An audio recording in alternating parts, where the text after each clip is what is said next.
This week on the Business and Marketing Scoop, I'm talking with Declan O'Keeffe, Digital Director at Dex Pets.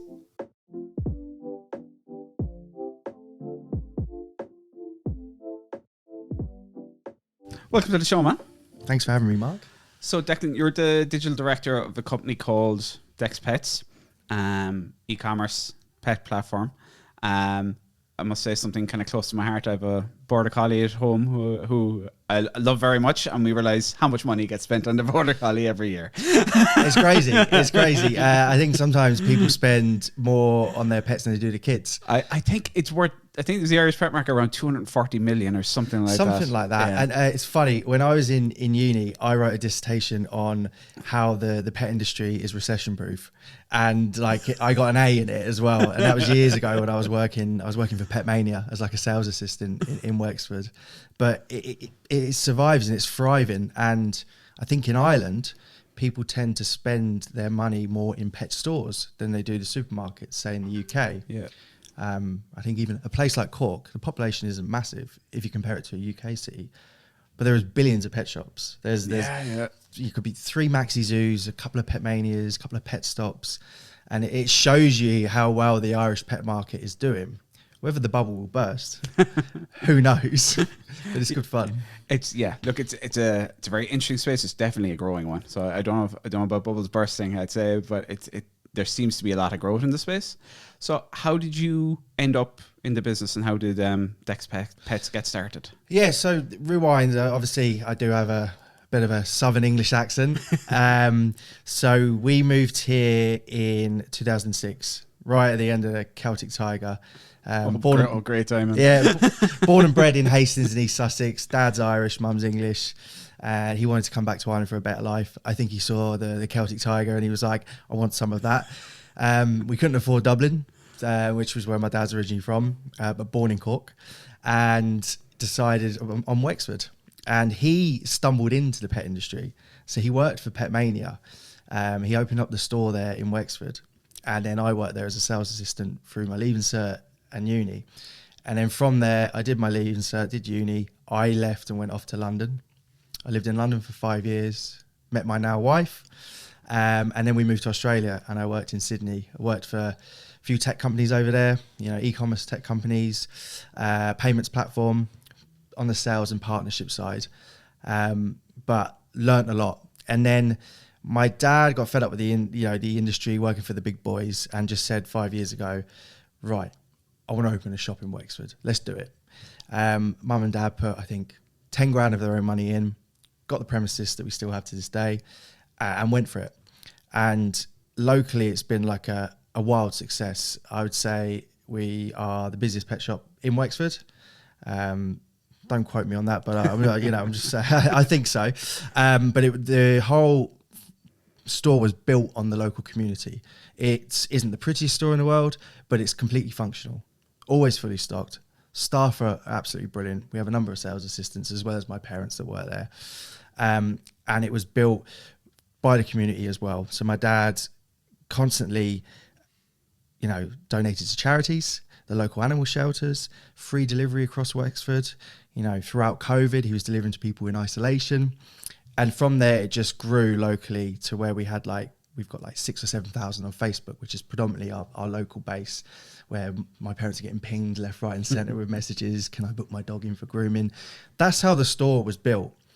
And from there as well, like recently, my dad got voted in as the chairperson of the WSPCA. Okay. So he was on the board and he got voted in as the chairperson because we've done so much for them. We work with the local wardens and stuff like that, and the animal search and rescues, because obviously Wexford's on the beach. So we'd like to think we're an integral part of like the pet community in, southern county of Wexford, southern part of Wexford. And then from there, I was living in Sydney, was hearing what was going on at home, helping where I could with a bit of advice or whatever I knew. And my daughter was born March 2020. So literally right at the start of the pandemic. So she's born on the 10th. I was working for a payments platform as a business development and partnerships manager. I couldn't take any paternity leave because it was all hands on deck pardon the pun. And we stuck it out for 7 months in Australia. We kind of then realised, oh, we're really far away. The borders were closed. So I said, look, let's move to Ireland. And my wife was in. She's English, but her family were living in the UAE. She was like, let's move to Wexford. Emma's been to Wexford like a couple of times, and yeah, we just took a punt. And then I thought, instead of say working for someone in Dublin and working remote in Wexford, why don't I jump into the family pet business and see if I can get us online and grow us and sort of future-proof the business, whereby us kids could take this on from our parents. And that's how I got into it. So yeah, I got us online in sort of early 2021. Our website is completely custom built. I kind of believe it's not what you know, it's who you know. My best friend is a developer in London. Always handy. Yeah, and he's a very good developer, and his name's Ainsley Clark. He's got a business, ainsley.dev, and he was up for it. He was starting sort of like his freelance side of things. He was working for an agency. He's now at Just Eat as like a senior dev. But we worked together on this, and we custom built the site on WordPress, but all rewritten in PHP. And the whole focus was initially on the back end and rebranding as well, because the brand of the store was, I don't want to be a bit harsh on my parents, but it wasn't that modern. So I thought, we're going to get us online, we're going to modernize the brand, make it family friendly. So we went with, blues and pinks and really, that whole friendliness and warmth came through, I thought, with the brand. So yeah, we got online and then slowly realized that shit, we've built, in my opinion, a Rolls Royce, but we're just like a Mini. So we put a few quid into the back end. We're focusing a lot on Google page speed and all of this, and it was going great guns. So it was like, oh God, I need to now start running ads. I need to really build our presence on Instagram and all of this, which is what we've done over the last sort of 2.5 years. And we've grown our footprint. I'd like to think we've taken a bit of market share in the pet trade here, and we've sort of popped up out of nowhere and maybe ruffled a few feathers, because we take risks. We're not afraid to, take a punt and see what happens. Some things have worked, some things haven't worked. A big thing for us 2 years ago, obviously with Brexit. Now, I came back right at the heart of the whole Brexit debacle, and obviously we were getting a lot of product from the UK. Like many businesses, I'd say 50% of our products were coming from the UK. So we were like, what are we going to do to like really survive here? Because most of the pet businesses in Ireland are bound by a certain amount of wholesalers, and you're all buying the same products, and a little bit of a race to the bottom. So we looked out, we took a risk. We went to trade shows in Europe. We got in new and innovative products into the Irish market. We brought new brands into Ireland. Some of them have worked, some of them haven't worked. But we looked at it, it was like, okay, what do Irish pet consumers want or need? And what brands do you think would like to test out the Irish market? So we've built relationships with distributors in, say, France and Czech Republic and the Benelux regions. So, for instance, I'm buying UK products from France. It's just mad, but it's the world we live in at the moment. But that really worked for us and helped us stand out a little bit. Cool. As well as focusing a lot on, say, organic SEO and obviously paid, Google ads, social ads and stuff like that. We actually don't run social ads anymore. We did it. We didn't think it worked. We need to chat. Yeah, I think we do. Yeah, because we've worked with a few agencies before. At the moment, we're currently not working with any agencies. We're doing everything in-house. I do have an SEO freelancer called Emily. She is absolutely brilliant. She's been with me pretty much from day one. It's kind of been myself, Emily and Ainsley, as well as my family, and we're all mucking in. But our organic search has gone from, say, 20 to 30% to now 70%. So it's organic and direct is 70% and paid is at 30%, which is a huge achievement in my opinion. We've played the long game and it's really worked. But explaining this to my family and all of this stuff, my dad just sees numbers on a bank statement. And our accountant is like, what are all these things you're doing for ecom? Like, he's like, I have no idea. You're just creating a headache for me. And SEO in particular is a very different one because it is, like you said, it's the long game. So trying to explain that to people can be quite difficult. All right. Yeah, absolutely. And we've played the long game, and we're starting to see those rewards. Right. And yeah, and like I was saying, we take a risk. Like, we were the first pet brand in Europe to launch a doggy vending machine. We did it as a PR stunt with a partner of ours in Dublin, who's got 4 dog-friendly pubs. We worked with him with like a Santa Paws event. We ran a dog market at Christmas. He just found us on Google, said, you're up for this? I was like, yeah, we're up for anything. And he was like, I'm opening a venue called Pie in Dundrum. It's going to be completely dog-friendly.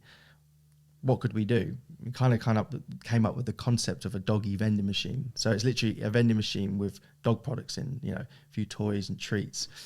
And we approached a local a vending machine company in Ireland, and they were like, yeah, we're up for this. It's a bit weird, but we're game. And yeah, it was a bit of a PR storm. I had to do an article in the Mail on Sunday. We were in loads of Dublin publications and stuff like that, and we didn't push it or anything. And then Marina Market in Cork, funnily enough, reached out and said, yeah, we love this, could we get one? We're like, yeah, okay. So we've done crazy things like that no one else has done, but it's helped grow us as a brand. We've kind of gone from a local independent, people would only know us from Wexford, to like, I would like to think, a nationally known pet brand.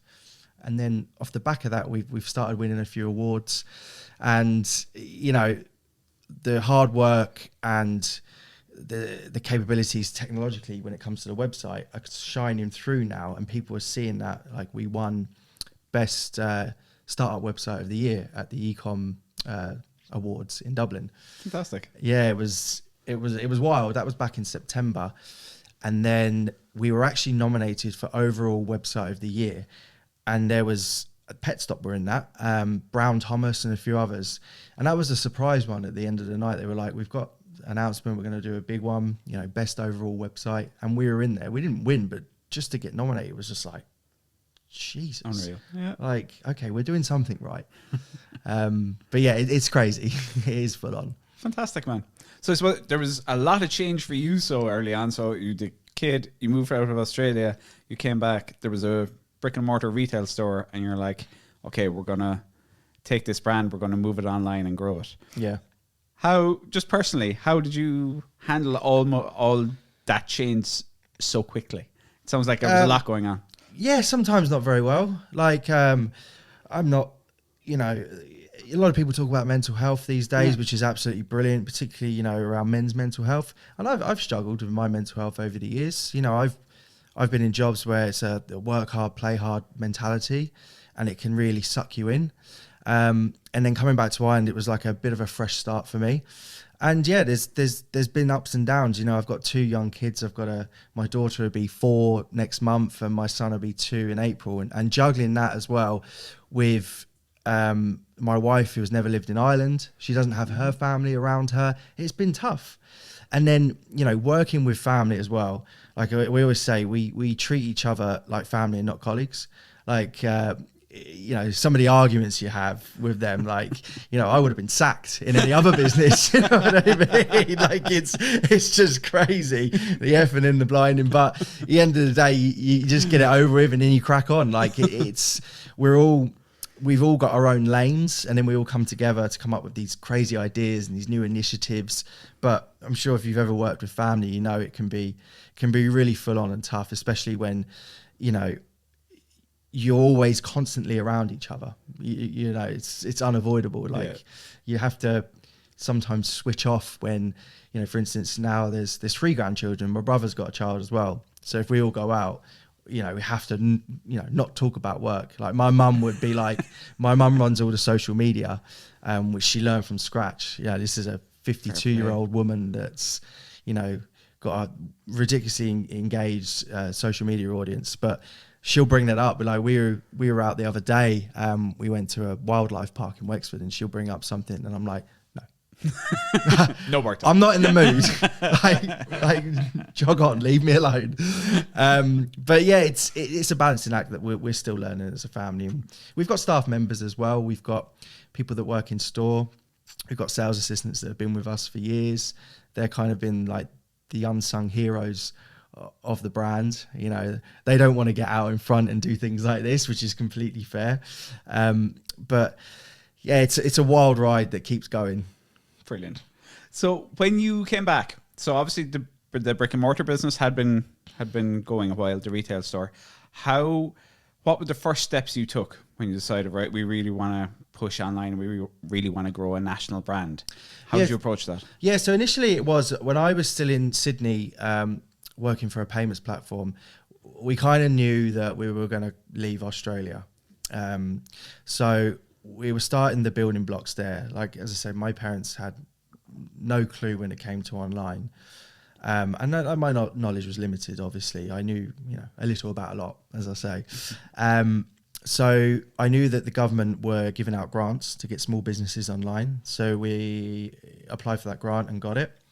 We initially, with that grant, as far as I'm aware, you had to use a local developer to build the site. So my parents approached someone locally. They got a site built with a little bit of guidance from me, as much as I could do from Sydney. But what was put together wasn't, up to scratch in my opinion. So I came back and started ripping it apart and trying to learn on the job myself. I was learning all about the back ends of WordPress and WooCommerce and everything like that. But then I'm lucky enough that I've got some great people around me, friends that are, in the industry. So it's not what it's who you know sometimes. So yeah, I reached out to my best mate Ainsley, and he's a developer who is starting his own freelance business. And from there, we built everything from scratch. We created a brand new brand. We built the website, which was completely custom. And then from there, we focused a lot on the technology. I was looking at, what Irish pet brands had on site, simple things like, do they have live chat? Are companies looking at, using Klarna in Ireland? Do they have subscription capabilities? These are all the things that I were looking at because, in my opinion, the Irish e-com market is obviously a little bit higher in, say, the UK, Australia, the US. So I saw some of the things that were going on in, say, Sydney, and I was like, okay, can I use some of these tactics here? So, for instance, at the moment, as of right now, we offer subscriptions. So if you want to subscribe to your dog food on a weekly, monthly basis, you can. If you want to use Buy Now, Pay Later with Klarna, you can. If you want to message us via live chat, you can, and it will come directly through to my phone now, and I might have to leave this podcast to answer a customer. We looked at things like, okay, how are people buying dog tags online? Just a simple, buddy and a phone number. And I noticed that if someone wants to buy a dog tag online, they literally have to select the tag and in the notes in the checkout, write what they want on the tag. And I was like, that's not good. So what we built, or I should say what Ainsley built, was a 3D tag builder, which we have on site. So you go on, you select the tag, you input what you want on front and back. The tag will digitally turn around, the contents will come onto the tag, and it just made the experience of buying a dog tag online easier. So we done things like that I thought the Irish pet consumer, would like to see and would want, which has really worked. And then on top of that, we worked on bringing new and innovative brands into Ireland. We saw Brexit as actually a little bit of an opportunity. We're like, okay, maybe we can build some channels in Europe. And we brought a number of brands into the Irish market. One of the biggest ones is probably a brand called Cocoa Pup. They've got about 200,000 followers on Instagram in the UK. They took a punt on us, we took a punt on them, and it's been successful. And then, another brand, which is a natural supplements company called Door West, big UK brand. We buy their products from France. It sounds crazy, but it's the world we live in at the moment because of Brexit. And that's what's helped sort of set us apart and helped grow us online, and not being afraid to be ourselves. I think when it comes to social media, sometimes it can be a bit sterile, and someone like myself can see through the bullshit, really. If I see another company saying, oh, Valentine's competition, tag 3 friends and you could win a hamper worth €25. I'm just sick of it. Like, we try not to do that. We don't have the largest social media following in the world. I think we've got 4,500 on Instagram, 6 on Facebook, a couple of thousand on TikTok. But we have one of the most engaged audiences in Ireland. We've got the 4th most engaged social media audience behind Petmania, Pet Stop and Maxi Zoo. And we only have 4,500, say, on Instagram. So our focus has been solely on like our engagement, not about the number, but really, being ourselves in social media, not afraid to call a spade, and having a little community online. And off the back of that in the future, maybe we will build out our own community of pet people in Ireland. So that's something we're looking at. And we also look at a lot of partnerships. Not enough, in my opinion, is done in the e-com market when it comes to partnerships and networking and things like this as well. I saw in Australia, like, there was events every day of the week, and competitors working together and helping each other out. Yeah. So we've tried to build as many relationships with businesses in Ireland, in the industry and outside the industry as well. And that's something we're continually working on. So we're just trying to, break the mold a little bit, not having this sort of dog eat dog mentality like some businesses do, and just there's room for everyone. That's my opinion. There is room for everyone. I suppose the big advantage for you as well as an up and coming brand, a lot of the bigger brands would be more afraid to take risks. Yes. Whereas red tape. Yeah, 100%. Whereas the position you're coming from, you can experiment more. And you talked about some of the stuff you did already. So in terms of your marketing, it sounds like you're doing some interesting stuff. The vending machines and stuff. Yeah. How have you approached the marketing strategy for Dex Pets when you came in? Because as the digital director, I don't know, do you have other marketing people in the business with you, or are you kind of all the people you're outsourcing to, basically? Yeah, I mean, digital director, I kind of made that title up. I thought it sounded nice. I'm open to suggestions for another title. I mean, look, like every business, you want to get as many people in the top of funnel as possible. So we run Google ads, which has been pretty successful for us, getting them in the door. And then we ran social ads as well for a little while. Big focus for us, the turn of last year, was retention. We spent so much money on ads, like many businesses do. We built a subscriber base of about 10,000 now in our mailing list, that we were like, okay, let's flip the switch a little bit and focus on loyalty and retention. So we have a loyalty platform on site where people earn, we call them points per, and they can redeem them as they go, which has worked really well for us. We then launched our subscription service as well, where we have, a few hundred subscribers now to our food and treats and other bits and pieces, supplements. And then we worked a lot on our email marketing. Now, what I noticed a lot with, particularly in our industry, in the pet industry, is that there was a lot of spraying and praying. So, for instance, we're a general pet store. We sell everything from dog products to horse products. We get people could come into the store, they go straight out to the warehouse, they grab some horse feed and straight up to the till. So I was like, if I'm a chicken customer, I'm buying chicken feed, do I really want to receive emails with cat products on? Well, no, I don't. So I noticed that a lot in our industry. So we've worked a lot on our email segmentation and our marketing through there. And now our email channel is probably our biggest, revenue stream when it comes to marketing. We've worked a lot on the welcome flows, new customer, all of that stuff. We've done predominantly all of that in-house. I've had a little bit of outside help. There's a great guy in Dublin called Kaelin. Him and his brother have an agency called Optima. They've helped us with our welcome flows and our communication. Simple things like when someone purchases, a couple of days later, giving them some information about Dex Pets. Like, thank you for your, you know, your first time purchase. This is who we are. Like, we're a family business. This is Dex Senior, or Big Deck as he's called, even though he's smaller than me. And this is who we are. Like, thank you so much. And we've worked a lot on our loyalty and retention. And even rewinding it back to the start, one thing that we did from day one, which I'm taking credit for, I came up with it, no one else in the family did, is to this day, we write a handwritten note and give a bag of free treats in every single online order. And I'm probably giving away too much here because others might start doing it now. But that is reflected through like our Trustpilot reviews. Like, we've got a 5-star rating at the moment, and so many of them say, thank you for the free treats. Like, I just thought there wasn't enough personalization in the e-com market in Ireland. Like, just that personal touch, just that simple thing saying, thanks so much, Debbie.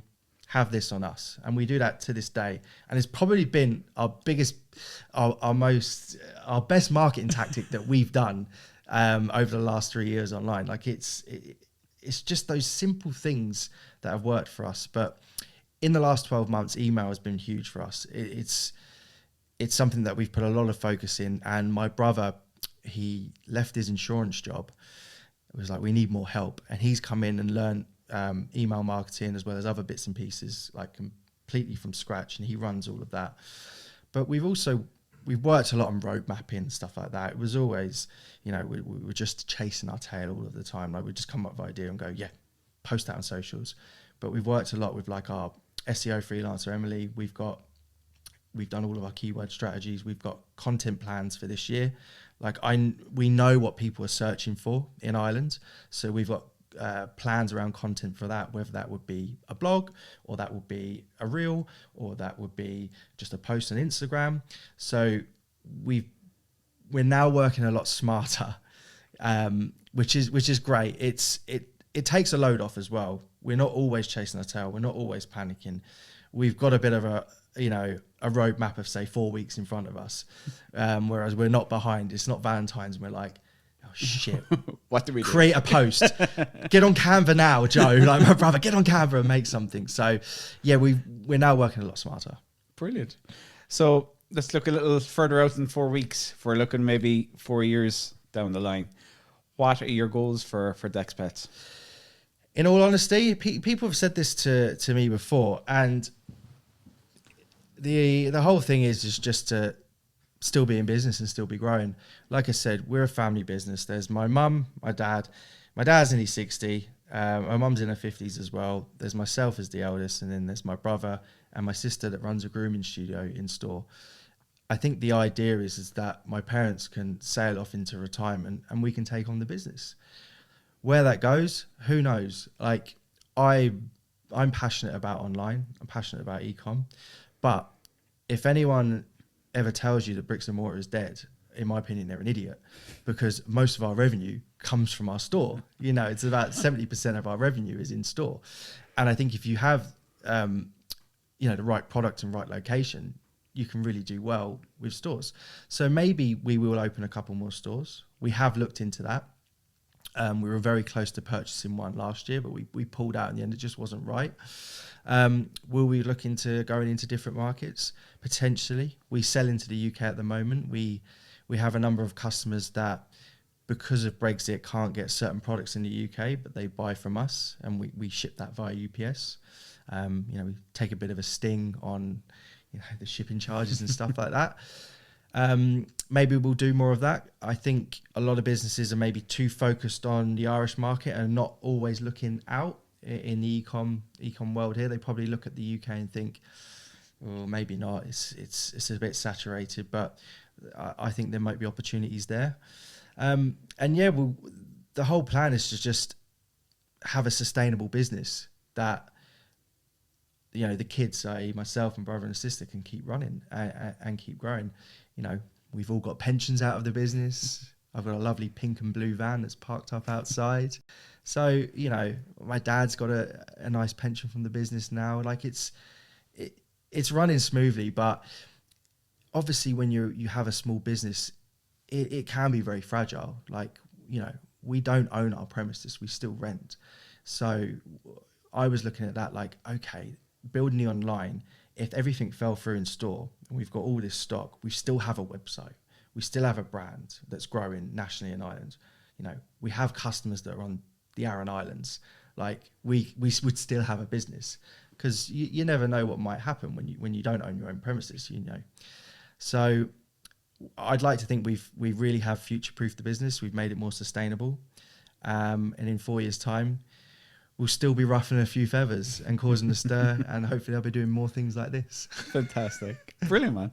You touched on one thing there as well, just what's really important is building the brand and building the community. Yeah.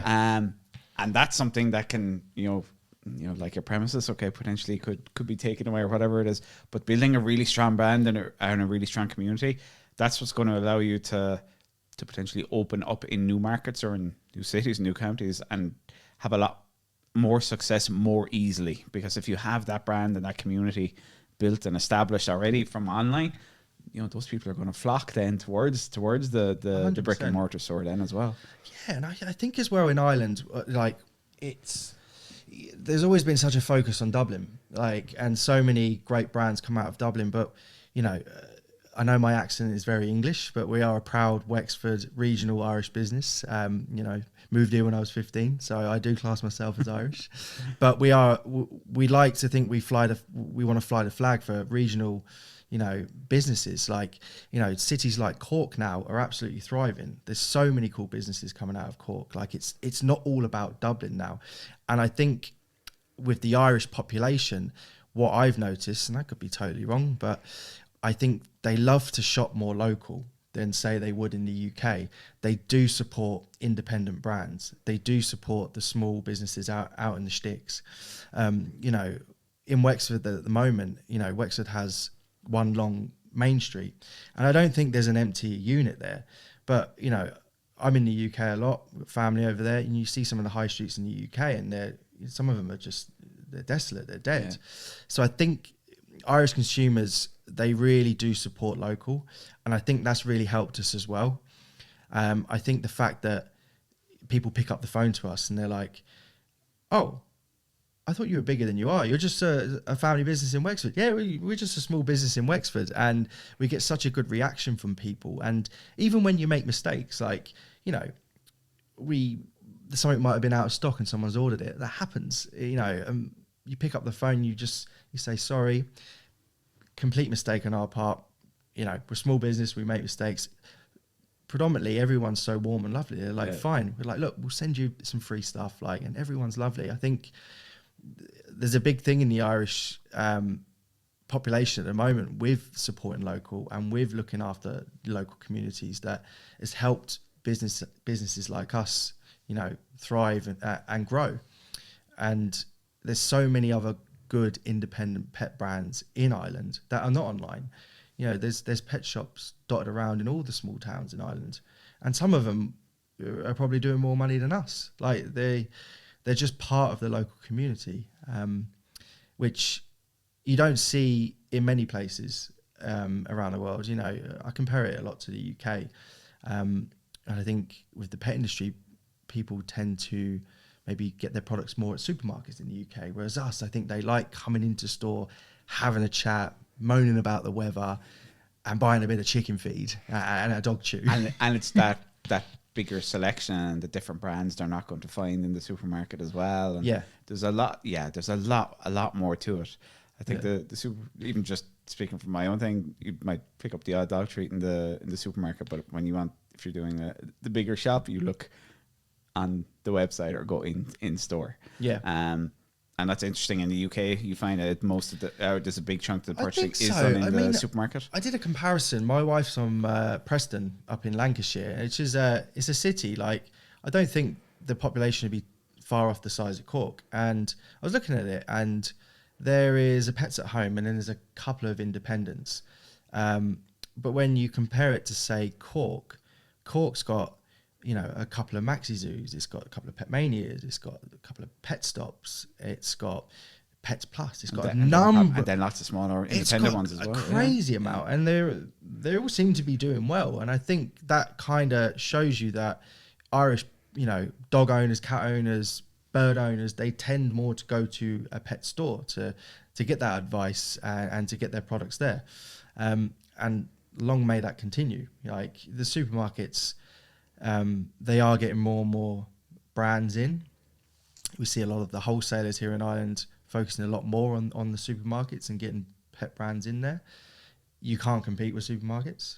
Maybe some of the big pet brands can, but you know, we've had it where a brand that we're selling may pop up in Dunnes and it's €1 cheaper, and customers will say, "Oh, I can get it in Dunnes for €1 cheaper." It's like, but they're buying in such volume. They're getting huge discounts. We can't compete. Like, but it is what it is. Well, that comes back to brand and community then. That's it. Yeah, that's it. And there's always that worry. There's always that worry that, you know, we have a Pet Mania in Wexford, and they're on the other side of the town, and we go up against them. You know, there's always that worry, but one of the other big boys may come in. But I feel like we have that brand locally. We have that community feel. We do a lot for the charities that I think we would retain a lot of customers locally. And now the fact that we've got this another revenue stream with the online it's going great guns at the moment. We don't have to panic too much if another competitor came in the bricks and mortar space in Wexford. But like I say, who knows where the road will take us? Like we're just looking to continue to grow. That's it. Brilliant, man. If somebody's listening, they want to do a little bit of shopping for their pet, where should they head to? Well, if you're in Wexford, we are just outside Wexford town in Ardcavan, not far from Curracloe, so you can have a stroll down Curracloe beach, and then we're on dexpets.ie, where we have over 2,000 products, everything ranging from dog products to fish products to bird products. And you can reach us anywhere. Like I say, if you jump on the live chat, it will ping me right here, and I will respond as quickly as I can. And yeah, so feel free to jump online and see what we have. Brilliant, Dr. Gare. Thanks so much, man. No worries. Thanks for having me. Thanks for listening to this week's episode of the Business and Marketing Scoop. I really, really hope you enjoyed it. If you did, please make sure to click that subscribe button in Spotify, in Apple Podcasts, and wherever you listen to your podcasts. Each week, we have great people on talking about business, talking about marketing, giving amazing value and amazing insights. So please make sure you are